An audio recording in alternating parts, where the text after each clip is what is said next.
So the golden question, right? You've been trying so hard and you're just not able to lose weight. So why is this? Well, I mean, fundamentally for two reasons, right? We know energy balance. We know that calories in versus calories out determines weight loss. So essentially it's going to be one of those two sides that we're struggling with. And two of the main reasons that I find are simply that you're eating more than you think and you're not as active as you think. So we see from numerous studies that it's very easy to underestimate how much you eat. We will see studies where people will eat 1,000, even 1,200 calories a day more than what they think they're eating. I mean, that is huge, right? I mean, if you think you're eating 1,200 calories and you're getting frustrated because you're not losing weight and you're actually eating 2,400 or 2,200, you know, that's probably going to have an effect, right? And you're going to get pretty frustrated. And I think a lot of the time when you point this out, people see it as like a dig and they see it as, oh, you know, I'm just no good. Like, why are you telling me I'm not so good? And it's really not, because it's actually quite easy to do. I mean, we even see studies in dietitians who, you know, this is their job. And even they're off by like 300 calories. So it's difficult to do, especially if you're trying to eyeball portions and, you know, you're not using any method to track them. It's very difficult to do.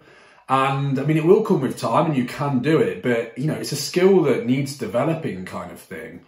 And that's why I always get people, if they are struggling, to just have a closer look at how much you're eating. You know, you don't always have to count calories. I do recommend it if people want to do it, even if you do it for a few days. Do it for 3 days to a week. You know, weigh and measure and track every little thing that you eat. You'll be very surprised a lot of the time. Most of the time it's a big eye-opener for a lot of people, and they really do realise how much more they're eating than what they think they are, and it really does open people's eyes to what an actual portion size looks like.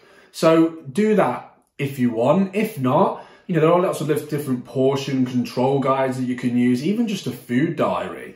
You know, a lot of the things that I find people struggle with is snacking and snacking in between, and we kind of forget about meals that we don't plan, if that makes sense. So, you know, if a co-worker offers us some snacks at work, or if you nick a few bits off your kid's plate, or if your partner's eating something and you have a bit. I mean, in isolation, these don't make much of a difference. But if you've done all of them in one day, that could make a pretty big difference. And again, we tend to forget about this because we tend to remember that we had breakfast, lunch and dinner. And maybe if we had a pre-planned snack, you know, I don't know, maybe you always take an apple to work or whatever. But we tend to forget about these things that we don't really plan. And they can sneak in and they can add up a lot. So if you, for example, just did a food diary and just every time you eat something, you write it down, you might look back and be like, wow, I'm not eating what I think I'm eating. And it can be very eye-opening. So that would be the first one. Just have a closer look at what you're eating. Secondly is activity. So the same studies in some cases that show us that people will eat 1,000 calories more than what they think also shows us that people massively overestimate how active they are. So flip side, right? So we think we're burning a lot more calories through exercise and activity than we really are. And again, this can make a huge difference.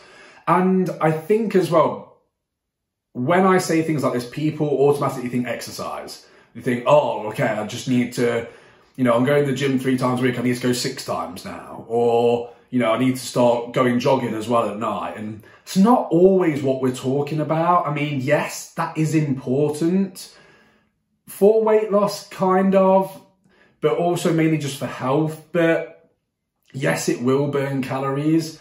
But what we're also talking about here is your daily movement and just the amount of activity that you do throughout the whole day. Because for the vast majority of people, this will burn significantly more calories in your exercise sessions. It's what we call NEAT, which I talk about all the time, non-exercise activity thermogenesis.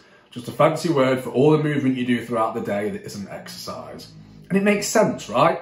I mean, if you're awake for 16 hours and you exercise for 1, that's another 15 hours throughout the day that you can move around and burn calories. So it makes sense that that burns more calories than our exercise, right?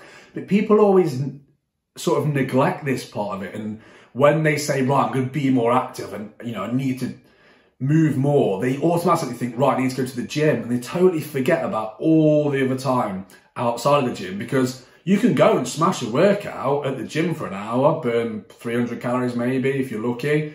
But if you then don't move for the rest of the day, you're doing yourself a disservice, particularly from a weight loss perspective.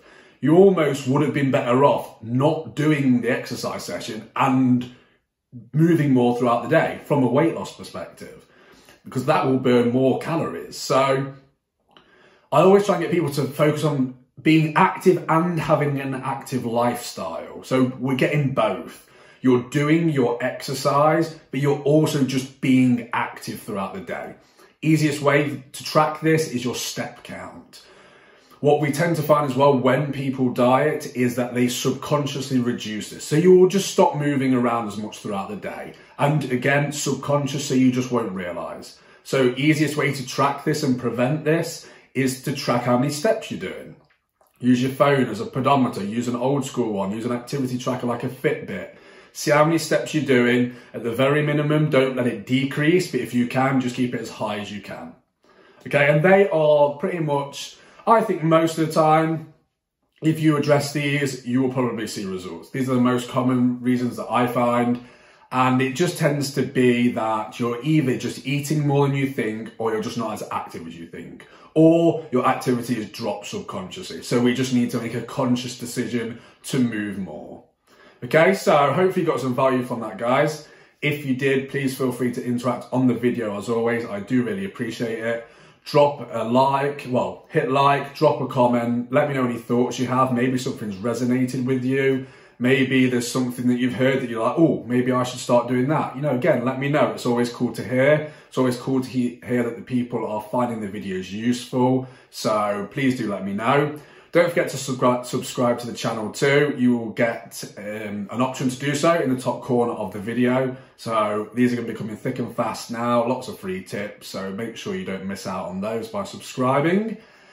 As always, thank you very much for tuning in, guys, and I shall see you on the next video. Thank you.